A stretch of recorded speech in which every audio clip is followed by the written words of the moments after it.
Thrissur ഡിസിസിയിലെ group പോര് ചർച്ച ചെയ്യാൻ കെപിസിസി പ്രത്യേക യോഗം ചേരും. ചൊവ്വാഴ്ച നടക്കുന്ന വിശാല എക്സിക്യൂട്ടീവ് യോഗത്തിന് ശേഷമാണ് തൃശൂരിലെ ഭാരവാഹികളുമായി ചർച്ച. അതേസമയം ജില്ലയിലെ വിഷയങ്ങൾ യോഗത്തിൽ ചൂടേറിയ വാദപ്രതിവാദങ്ങൾക്ക് കാരണമാകും.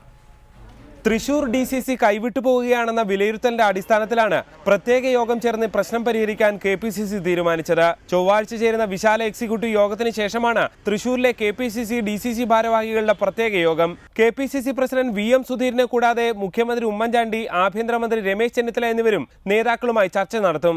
ഈ യോഗത്തോടെ പ്രശ്നപരിഹാരമെന്നതാണ് കെപിസിസിയുടെ പ്രതീക്ഷ. അതേസമയം യോഗം ഇരുവിഭാഗങ്ങളും തമ്മിലുള്ള ഏറ്റുമുട്ടലിന് കളമൊരുക്കുമെന്ന കാര്യത്തിൽ തർക്കമില്ല.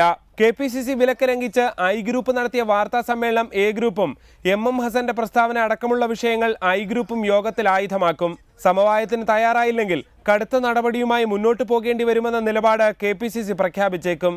എന്തായാലും യോഗത്തോടെ താൽക്കാലിക വെടിനിർത്തൽ നിലവിൽ വന്നാലും വേഗത്തിൽ പരിഹരിക്കാനാവുന്നതല്ല തൃശൂരിലെ പ്രശ്നങ്ങളെന്ന ബോധ്യമാണ് കെപിസിസിക്കുള്ളത്. റിപ്പോർട്ടർ, തൃശൂർ, തിരുവനന്തപുരം.